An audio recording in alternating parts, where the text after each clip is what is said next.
We got to reach a certain threshold of support where we show up in the polls and the momentum builds like it did for Ventura.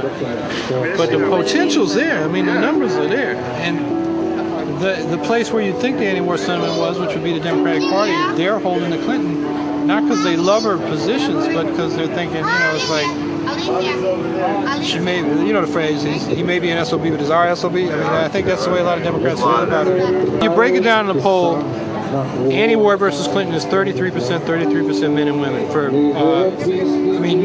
Men, 33% anti-war, 33% Clinton. For women, I think it was like 42% Clinton, 32% anti-war. So there is a component. Yeah, there is a component, but it's not that big when you consider those numbers. I mean, abortion was their last line argument. It's like the Supreme Court, you're going to lose abortion if the Republicans get in.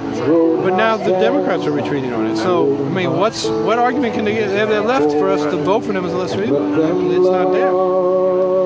And the reality is, access to an abortion was drastically reduced during the Clinton years. The local laws and the qualifications and the permissions, and they just chipped away. I was talking to a lady from her brother-in-law in Texas, had cancer, and they're all she flew down there because the family was all upset, and the doctor said, "Get him the hell out of here. He doesn't have health insurance." They didn't do a biopsy to find out what was wrong. Said, "He can't pay. I need to bed for somebody else who pays." So it's pretty cool. I'm really talking. My wife was supposed to have breast cancer surgery yesterday. It was put over because there's more diagnostics we decided to do. But she works for IBM. We have like a good HMO to the extent such a thing exists, and I work for the last 30 some odd years as a title insurance underwriter, so I understand insurance policies and all that crap, and how companies tend to disclaim, or so I've been banging heads with them aggressively, and we have good coverage, and yet it's a real challenge to get good health care. Just someone that doesn't happen to have that coincidence of specialized skills, forget everything else. No money, no health care. I don't know what an insurance policy is. You get screwed. They disclaim every time you submit a claim, basically. It's like they do a shotgun disclaimer, so you have to take it to another step to actually get the coverage they contract with you to give you. And I mean, the bottom line is, I'm sure they're saving money. Here, I'm going to disclaim 100 claims presented to me. 5% are going to fall off, or 20% are going to fall off immediately. They're just going to pay the bill or default on it and have a money judgment against them or whatever. Then there's another layer of screening, I think. I mean, I don't have their playbook, but I told them up front that I thought that was their playbook, and that I was the son of a bitch that was going to drag them into court and make them disclose what their patterns are, and I'd be the one taking up to the insurance department when they're up there defending their license. I said I'd drive.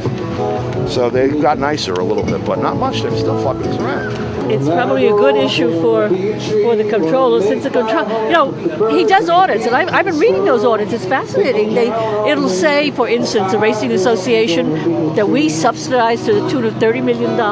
Who ever heard of it? They lose money. So the controller audits them and says they have no procedures in place to account for the money they take in and giving it to the state. So the controller says they have no books. This is a weakness, but that's the end of that. File it in a drawer someplace, nothing else. He doesn't go to the Attorney General and say, the same thing goes with the insurance companies. Presumably, every state contract he signs off on.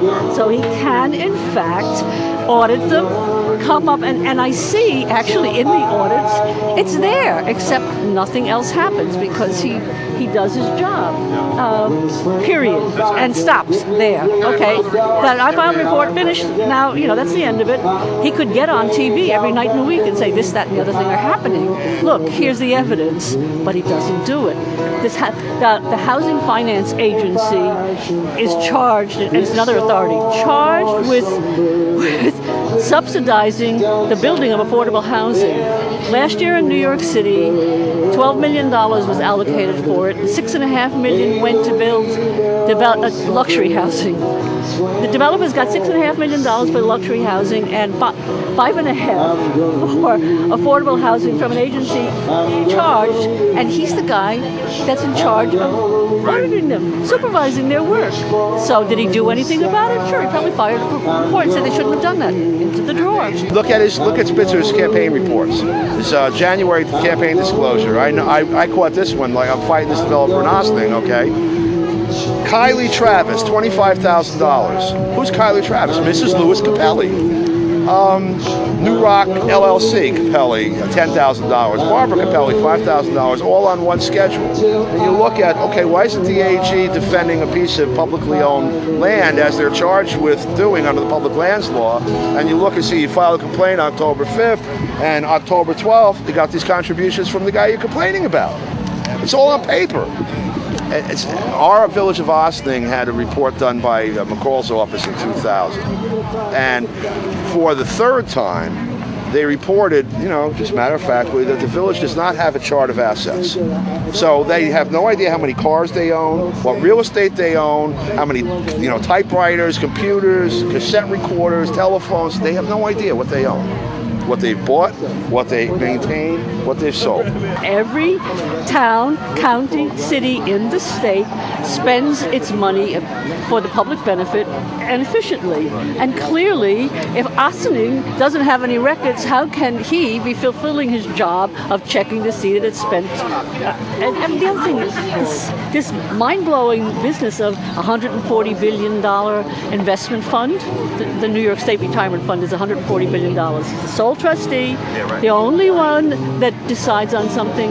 And a couple of years ago, Mr. Hevesy decided to invest $200 million in a hedge fund that was being created by the husband of a donor of his. So New York State put $200 million in that hedge fund, and then he took the hedge fund creator to California and got the state of California to put another $50 million in. So he put $250 million into a hedge fund. Now, it would have been nice if they invested that in affordable housing, for instance, but you know what they invested it in?